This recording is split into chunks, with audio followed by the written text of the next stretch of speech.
বিশ্ব সংবাদে আপনাকে স্বাগত। শুরুতেই জানাবো হাতে পাওয়া সর্বশেষ আন্তর্জাতিক সংবাদের শিরোনাম, পরে বিস্তারিত।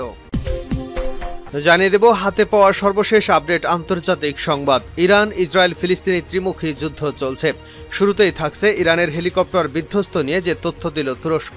দর্শক, আপনারা জানেন ইরানের প্রেসিডেন্ট ইব্রাহিম রাইসি এবং পররাষ্ট্রমন্ত্রী হোসেন আমির আবদুল্লাহিয়ান সহ 7 জন হেলিকপ্টার দুর্ঘটনায় নিহত হয়েছেন। ইরানের হেলিকপ্টার বিধ্বস্ত নিয়ে তুরস্কের তথ্যটি আপনাদের সামনে হুবহু উপস্থাপন করা হচ্ছে। ভিডিওটি না টেনে দেখতে থাকুন। এবারে জানাবো ইব্রাহিম রাইসির মৃত্যুর ঘটনায় পাল্টাবে না ইরানের নীতি, উস্কে দিতে পারে ক্ষমতা লড়াই। জানাবো ইরানের প্রেসিডেন্ট ইব্রাহিম রাইসি এবং তার সফর সঙ্গীদের বহনকারী হেলিকপ্টার বিধ্বস্তের ঘটনা তদন্ত করতে একটি উচ্চপদস্থ প্রতিনিধি দলকে দায়িত্ব দিয়েছে ইরানের সশস্ত্র বাহিনীর প্রধান মেজর জেনারেল মোহাম্মদ বাঘেরি। সোমবার ইরানের রাষ্ট্রীয় বার্তা সংস্থা ইরনা এ তথ্য জানিয়েছে। এদিকে গাজায় নিহতের সংখ্যা ৩৫,৫০০ ছাড়িয়েছে। ইসরায়েলি বাহিনী গাজায় হামলা অব্যাহত রেখেছে। গত ৭ অক্টোবর ইসরায়েলের সীমান্তে প্রবেশ করে আকস্মিক হামলা চালায় ফিলিস্তিনের স্বাধীনতাকামী সংগঠন হামাস। এরপরই গাজায় অভিযান শুরু করে ইসরায়েল। গাজায় বিভিন্ন স্থানে অভিযানের নামে প্রতিনিয়তই নিরীহ ফিলিস্তিনিদের হত্যা করছে ইসরায়েল। এবারে থাকছে ভূমধ্যসাগরীয় মাল্টা উপকূলে একটি দুর্দশাগ্রস্ত নৌকা থেকে ৩৫ বাংলাদেশি অভিবাসন প্রত্যাশীকে উদ্ধার করা হয়েছে। দাতব্য সংস্থার জাহাজ ওশান ভাইকিং এর উদ্ধারকারী দল এটি উদ্ধার করেছে। এবং সর্বশেষ জানাবো ইরানের প্রেসিডেন্ট নির্বাচনের তারিখ ঘোষণা। প্রেসিডেন্ট ইব্রাহিম রাইসির মৃত্যুর পর দেশটিতে প্রেসিডেন্ট নির্বাচনের নতুন তারিখ ঘোষণা করা হয়েছে। সোমবার ইরানের রাষ্ট্রীয় সংবাদ মাধ্যম ইরনার বরাতে টাইমস অব ইন্ডিয়ার এক প্রতিবেদনে এ তথ্য জানানো হয়। এতক্ষণ শিরোনাম শুনছিলেন, এবার বিস্তারিত। প্রিয় দর্শক, আপনি যদি এই চ্যানেলে নতুন হয়ে থাকেন, ভিডিওটি দেখতে দেখতে চ্যানেলটি সাবস্ক্রাইব করে আমাদের সঙ্গেই থাকুন। আর এই ভিডিও সম্পর্কে আপনি আপনার মূল্যবান মতামতটি কমেন্ট বক্সে জানিয়ে দিন। আর হ্যাঁ প্রিয় দর্শক, জানিয়ে দিন ভিডিওটি কোথা থেকে দেখছেন। ইরানের হেলিকপ্টার বিধ্বস্ত নিয়ে যে তথ্য দিল তুরস্ক। ইরানের প্রেসিডেন্ট ইব্রাহিম রাইসি এবং পররাষ্ট্রমন্ত্রী আমির আবদুল্লাহিয়ান সহ 7 জন হেলিকপ্টার দুর্ঘটনায় নিহত হয়েছেন। আজারবাইজান প্রদেশের একটি জলধার উদ্বোধন শেষে দেশটির উত্তর পূর্বাঞ্চলীয় তারবিজ শহরে যাওয়ার সময় তার হেলিকপ্টার দুর্ঘটনায় পতিত হয়। এই হেলিকপ্টার দুর্ঘটনা নিয়ে নানা জল্পনা কল্পনা শুরু হয়েছে। রাইসির হেলিকপ্টারের সমস্যা নিয়ে মুখ খুলেছেন তুরস্কের পরিবহন মন্ত্রী আব্দুল কাদির উরালুগলু। বিধ্বস্ত হেলিকপ্টারের সন্ধানে ড্রোন পাঠায় তুরস্ক। তুরস্কের মন্ত্রী আব্দুল কাদির উরালুগলু বলেন, ইরানের প্রেসিডেন্ট এবং পররাষ্ট্রমন্ত্রীকে বহনকারী হেলিকপ্টারটির সিগন্যাল সিস্টেম চালু ছিল না, অথবা এটিতে তেমন কোনো ব্যবস্থাই ছিল না। সেন্টার ফর এভিয়েশন অ্যাক্সিডেন্ট পরিচালিত এর জরুরি গবেষণায় এ তথ্য উঠে এসেছে।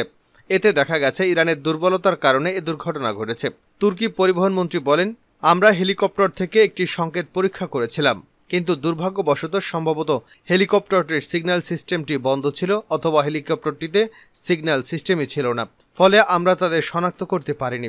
তুরস্কের পরিবহন মন্ত্রণালয়ের একজন কর্মকর্তা বিবিসিকে জানান, তারা গতরাতে ইরান থেকে একটি কল পান যাতে সংকেত শনাক্ত করতে সহায়তা চাওয়া হয়। তিনি বলেন, আমরা সংকেতটি পরীক্ষা করেছি। তিনি আরও জানান, আমরা জানি না আসলে হেলিকপ্টারটিতে অত্যাধুনিক প্রযুক্তি ছিল নাকি এটি বন্ধ রাখা হয়েছিল, তবে নিরাপত্তাজনিত কারণে হলেও এটি বন্ধ রাখার কথা নয়। সব ধরনের বিমান, বিশেষ করে যেসব হেলিকপ্টার রাষ্ট্রীয় কর্মকর্তাদের বহন করে, সেগুলোতে এ ব্যবস্থা থাকা উচিত বলে মনে করেন তিনি। পাল্টাবে না ইরানের নীতি, উস্কে দিতে পারে ক্ষমতা লড়াই। হেলিকপ্টার বিধ্বস্ত হয়ে নিহত হয়েছেন ইরানের প্রেসিডেন্ট ইব্রাহিম রাইসি ও পররাষ্ট্রমন্ত্রী আমির আবদুল্লাহিয়ান। রোববার দুর্ঘটনায় তাদের নিহতের কথা সোমবার নিশ্চিত করে ইরানি কর্তৃপক্ষ। মধ্যপ্রাচ্যের একাধিক স্থানে চলমান সংঘাতের মধ্যেই এই দুই ইরানি নিহতের ঘটনাটি নাটকীয় অগ্রগতি হিসেবে বিবেচনা করা যায়। তবে এতে চলমান লড়াইগুলোতে খুব বড় প্রভাব ফেলবে না, কারণ দেশটির পররাষ্ট্রনীতি এবং যুদ্ধ বিষয়ক সিদ্ধান্তগুলো শেষ সিদ্ধান্ত আসে সর্বোচ্চ নেতা আয়াতুল্লাহ আলী খামেনির কাছ থেকে। ইউনাইটেড এগেইনস্ট নিউক্লিয়ার ইরানের পলিসি ডিরেক্টর জ্যাসন ব্রোডস্কি ব্যাখ্যা করে বলেছেন, ইরানের প্রেসিডেন্ট একজন নীতি বাস্তবায়নকারী, তিনি সিদ্ধান্ত গ্রহণকারী নন। ফলে ইরানের মৌলিক নীতিগুলো আগের মতোই থাকবে। রেগমান ইউনিভার্সিটির ওরিগোলবার বলেছেন, সর্বোচ্চ নেতার হয়ে কাজ করতেন রাইসি। ইরানের সবচেয়ে কম গণতান্ত্রিক নির্বাচনে তিনি জয়ী হয়েছেন, কিন্তু একই সময় ইরানের প্রেসিডেন্টের আকস্মিক মৃত্যু ক্ষমতার কেন্দ্রে এক ধরনের শূন্যতা তৈরি করেছে। সরকারের শীর্ষ পর্যায়ে থাকা ব্যক্তিরা হয়তো এর সুযোগ নিতে দৌড়ঝাঁপ শুরু করতে পারেন। ইরানের সংবিধানের 131 ধারার অনুসারে প্রেসিডেন্টের মৃত্যু হলে প্রথম ডেপুটি অন্তর্বর্তী সময়ের জন্য প্রেসিডেন্টের দায়িত্ব পালন করবেন। এই হিসেবে খামেনির অনুগত প্রথম ভাইস প্রেসিডেন্ট মোহাম্মদ মোকবার অন্তর্বর্তী প্রেসিডেন্ট হবেন। কিন্তু তিনি দায়িত্ব নেবার 50 দিনের মধ্যে নির্বাচন আয়োজন করবার বাধ্যবাধকতা রয়েছে। এমন সুযোগের অপেক্ষায় থাকা প্রভাবশালী ইরানি কর্মকর্তাদের কোনো ঘাটতি নেই। তারা ক্ষমতার কাঠামোর আরও উপরে উঠতে চান। আর রাইসির আকস্মিক মৃত্যুর ঘটনাটি খোদ খামেনিকে একটি পরীক্ষার মুখে ফেলে দিয়েছে। গোল্ডবার্গ বলেছেন, খামেনিকে এই ক্ষমতা হস্তান্তরের মাধ্যমে প্রমাণ করতে হবে নেতা হিসেবে তিনি দায়িত্ব পালনে কতটা সক্ষম। সম্ভাব্য উত্তরসূরি গুরুত্বপূর্ণ হল, রাইসিকে খামেনির একজন সম্ভাব্য উত্তরসূরি হিসেবে বিবেচনা করা হতো। তিনি ছিলেন অনেক অভিজ্ঞ একজন মৌলানা, সাবেক প্রধান বিচারপতি এবং বড় প্রতিষ্ঠানের সাবেক প্রধান। পোটস্কি বলেছেন, তাকে মাঠ থেকে সরিয়ে দেওয়া বা অদক্ষ কিংবা মৃত যেভাবেই বলা হোক না কেন, তা ইরানের রাজনৈতিক ব্যবস্থার জন্য একটি বড় ধাক্কা। রাইসির কারণে আড়ালে থাকা পররাষ্ট্রমন্ত্রী আমির আবদুল্লাহিয়ানের মৃত্যু তাৎপর্যপূর্ণ। তিনি পররাষ্ট্রমন্ত্রী হিসেবে খুবই সক্রিয় ছিলেন। সৌদি আরবের সঙ্গে সফলভাবে সম্পর্ক পুনঃস্থাপনের চুক্তিতে ভূমিকা রেখেছেন। প্রতিবেশী পাকিস্তান সহ বিভিন্ন কঠিন সংকট সফলভাবে সামলে নিয়েছেন। এই প্রাণহানি ইরানের পররাষ্ট্রনীতিতে হয়তো কোনো পরিবর্তন আনবে না, তবে এই প্রত্যাশিত ঘটনা মোকাবেলায় ব্যস্ত থাকার ফলে একাধিক স্থানে ইসরায়েলের বিরুদ্ধে লড়াই থেকে তাদের মনোযোগ কিছুটা সরে যেতে পারে। Jewish institute for national security of আমেরিকার সিইও মাইকেল মাকোভস্কি বলেছেন, দেশটিকে এখন কিছু মাত্রায় হলেও নিজেদের নিয়ে ব্যস্ত থাকতে হবে, মনোযোগ দিতে হবে অভ্যন্তরীণ রাজনীতিতে। এছাড়া পরবর্তী প্রেসিডেন্টকে নির্বাচন করা লাগবে। বেশ কয়েকটি ব্যর্থতার পর দেশটির শাসক গোষ্ঠী দুর্বল হিসেবে হাজির হওয়ার ঝুঁকিতে রয়েছে। বেশ কয়েক মাস ধরে দুর্বলতা চোখে পড়েছে। দেশটিতে ৩রা জানুয়ারি ইসলামিক স্টেট জঙ্গিদের হামলায় অন্তত ৮৪ জন নিহত হয়েছে। গত মাসে জয়েশ আল আদল নামের একটি সুন্নি জঙ্গি গোষ্ঠী 11 ইরানি পুলিশ কর্মকর্তাকে হত্যা করেছে। শক্তি প্রদর্শনে মরিয়া ইরান পাকিস্তানে ক্ষেপণাস্ত্র নিক্ষেপ করে। তারা দাবি করেছিল জয়েশ আল আদল জঙ্গিদের অবস্থানে হামলা করা হয়েছে, কিন্তু পারমাণবিক শক্তিধর পাকিস্তান পাল্টা ক্ষেপণাস্ত্র এবং যুদ্ধবিমান পাঠায় ইরানে। 1980-এর দশকে ইরান ইরাক যুদ্ধের পর ইরানি মাটিতে এটি ছিল প্রথম বিমান হামলা। পরে উত্তেজনা নিরসনে হাজির হয় ইরান। ইসরায়েলের সীমান্তে ইরানের গ্রহণযোগ্যতাও চাপে পড়েছে। তবে গাজায় হামাস নেতার অবস্থান শনাক্ত বা নিশানা করতে হিমশিম খেলেও সিরিয়ায় ইরানি কর্মকর্তাদের হত্যা করতে নিজের সক্ষমতা এবং ইচ্ছার প্রমাণ দিয়েছে ইসরায়েল। এপ্রিলে সিরিয়ায় হামলা চালিয়ে ইরানের বিপ্লবী গার্ড বাহিনীর কমান্ডার মোহাম্মদ রেজা জাহিদি এবং তার ডেপুটি মোহাম্মদ হাজ রাহমিকে হত্যার অভিযোগ রয়েছে ইসরায়েলের বিরুদ্ধে। ডিসেম্বরে একই বাহিনীর সিনিয়র ব্রিগেডিয়ার জেনারেল রাজি মোসাবি দামেস্কে একটি সন্দেহভাজনক ইসরায়েলি হামলায় নিহত হয়েছেন। এমন পরিস্থিতিতে ইরানকে নিজেদের আঞ্চলিক প্রক্সি বাহিনী এবং নাগরিকদের কাছে প্রমাণ করতে হতো তারা ইসরায়েলের ক্ষতি সাধন করতে পারে। বিশেষ করে গত 7 অক্টোবর দক্ষিণ ইসরায়েলে হামাসের আকস্মিক হামলার পর এই চাপ বেড়েছে। কিন্তু সিরিয়ায় হামলার ঘটনায় প্রতিশোধ নিতে ইরান যে ড্রোন এবং ক্ষেপণাস্ত্র হামলা চালিয়েছিল তাতে ইহুদি রাষ্ট্রটির কোনো ক্ষতি হয়নি, বরং নিজেদের প্রতিরক্ষার পক্ষে পশ্চিমা কয়েকটি আরব দেশকে পাশে পেয়েছে। আপাত দৃষ্টিতে মনে হচ্ছে প্রেসিডেন্ট এবং পররাষ্ট্রমন্ত্রীর মতোই 2 শীর্ষ নেতাকেও হেলিকপ্টার দুর্ঘটনায় হারানোর ফলে দেশটির শাসক গোষ্ঠীকে দুর্বল এবং অযোগ্য হিসেবে হাজির করছে।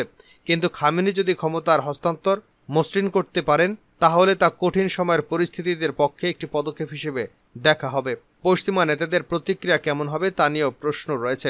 মধ্যপ্রাচ্য এবং অন্যত্র সন্ত্রাসবাদ ও অস্থিতিশীলতা সৃষ্টির অভিযোগ ছিল সদ্য প্রয়াত ইরানি নেতার বিরুদ্ধে। ইউক্রেনে রাশিয়ার যুদ্ধে মস্কোকে দেওয়া গুরুত্বপূর্ণ সামরিক সহযোগিতা তো ছিলই। এছাড়া 1988 সালে ইরান ইরাক যুদ্ধের পর হাজারো রাজনৈতিক বন্দীর মৃত্যুদণ্ড কার্যকরের দায়িত্ব ছিলেন রাইসি। রাইসির পরিণতি স্পষ্ট হলেও মধ্যপ্রাচ্য থেকে যুক্তরাষ্ট্রকে বিতাড়িত করা বা ইসরায়েলের ক্ষতি সাধন করা ইরানি উদ্যোগ চলমান থাকবে, এটা প্রায় নিশ্চিত। রাইসির হেলিকপ্টার বিধ্বস্তের রহস্য উদ্ঘাটনে তদন্তে ইরান। ইরানের প্রেসিডেন্ট ইব্রাহিম রাইসি এবং তার সফর সঙ্গীদের বহনকারী হেলিকপ্টার বিধ্বস্তের ঘটনা তদন্ত করতে একটি উচ্চপদস্থ প্রতিনিধি দলকে দায়িত্ব দিয়েছেন ইরানের সশস্ত্র বাহিনীর প্রধান মেজর জেনারেল মোহাম্মদ বাঘেরি। সোমবার ইরানের রাষ্ট্রীয় বার্তা সংস্থা ইনা এ তথ্য জানিয়েছে। এই প্রতিনিধি দলের নেতৃত্বে রয়েছেন ব্রিগেডিয়ার আলী আবদুল্লাহি। ইতিমধ্যে প্রতিনিধি দলটিকে ঘটনাস্থলে পাঠানো হয়েছে এবং তদন্ত শুরু হয়েছে। মিশন শেষ হলে তদন্তের ফলাফল পরবর্তী সময়ে ঘোষণা করা হবে। সোমবার দুর্ঘটনায় প্রায় 16 ঘন্টা পর ইব্রাহিম রাইসিকে বহনকারী হেলিকপ্টারের ধ্বংসাবশেষে সন্ধান মেলে। এরপর দেশটির বিভিন্ন বার্তা সংস্থার খবরে বলা হয়, প্রেসিডেন্ট রাইসি, পররাষ্ট্রমন্ত্রী হোসেন আমির আবদুল্লাহিয়ান এবং পূর্ব আজারবাইজানের গভর্নর মালেক রহমাতি কেউই বেঁচে নেই। গাজায় নিহতের সংখ্যা 35,500 ছাড়িয়েছে। ইসরায়েলি বাহিনী গাজায় হামলা অব্যাহত রেখেছে। গত 7 অক্টোবর ইসরায়েলের সীমান্তে প্রবেশ করে আকস্মিক হামলা চালায় ফিলিস্তিনি স্বাধীনতাকামী সংগঠন হামাস। এরপরই গাজায় অভিযান শুরু করে ইসরায়েল। গাজার বিভিন্ন স্থানে অভিযানের নামে প্রতিদিনই নিরীহ ফিলিস্তিনিদের হত্যা করা হচ্ছে। 7 মাসেরও বেশি সময় ধরে চলা যুদ্ধ সংঘাতে গাজায় এখন পর্যন্ত 35,562 জন ফিলিস্তিনি নিহত হয়েছেন। এছাড়া আহত হয়েছেন 79,652 জন। জাতিসংঘের মানবিক কার্যালয় বলছে, ফিলিস্তিনি ভূখণ্ডে উত্তর এবং দক্ষিণ ইসরায়েলের সামরিক অভিযানের কারণে গত 2 সপ্তাহে গাজায় জনসংখ্যার 40% বা 9 লাখের বেশি মানুষ জোরপূর্বক বাস্তুচ্যুত হয়েছেন। উত্তর গাজায় জাবালিয়া ও বেত লাহিয়া ইসরায়েলি বিমান বাহিনীর হামলায় গত কয়েক ঘন্টায় 18 ফিলিস্তিনি নিহত হয়েছেন। এদিকে ইসরায়েলের প্রধানমন্ত্রী বেঞ্জামিন নেতানিয়াহু এবং প্রতিরক্ষা মন্ত্রী ইয়োব গ্যালন্টের বিরুদ্ধে গ্রেপ্তারি পরোয়ানা জারির জন্য আবেদন করা হয়েছে আন্তর্জাতিক অপরাধ আদালতে। অবশ্য ওই দুজন ছাড়াও হামাসের 3 নেতার বিরুদ্ধেও একই আবেদন করেছে করিম। হামাসের যে 3 নেতার বিরুদ্ধে গ্রেপ্তারি পরোয়ানা জারির আবেদন করা হয়েছে তারা হলেন ইয়াহিয়া সিনোয়ার, আল কাসেম ব্রিগেডের নেতা মোহাম্মদ দিয়াব ইব্রাহিম আল মাসরি এবং হামাসের রাজনৈতিক নেতা ইসমাইল হানিয়া। করিম খান বলেন, গত বছরের 7 অক্টোবর থেকে ইসরায়েলে যে গাজায় যুদ্ধ অপরাধ এবং মানবতা বিরোধী অপরাধ ঘটিয়েছে তা বিশ্বাস করার যুক্তিসঙ্গত কারণ রয়েছে। নেতানিয়াহুর পাশাপাশি হামাসের কয়েকজন নেতাও এর জন্য দায়ী। ইরানের প্রেসিডেন্ট নির্বাচনের তারিখ ঘোষণা। হেলিকপ্টার বিধ্বস্ত হয়ে নিহত হয়েছেন ইরানের প্রেসিডেন্ট ইব্রাহিম রাইসি ও পররাষ্ট্রমন্ত্রী হোসেন আমির আবদুল্লাহিয়ান।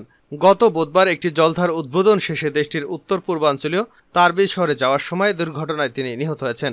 এই সময় তার সঙ্গে ইরানের পররাষ্ট্রমন্ত্রী সহ আরও কয়েকজন ঊর্ধ্বতন কর্মকর্তাও নিহত হন। দেশটির সংবিধান অনুসারে প্রেসিডেন্টের শূন্যপদ হওয়ার পরবর্তী 50 দিনের মধ্যে নির্বাচন অনুষ্ঠিত হতে হবে। ফলে দেশটিতে আগামী 29 জুনের মধ্যেই নির্বাচন অনুষ্ঠানের বাধ্যবাধকতা রয়েছে।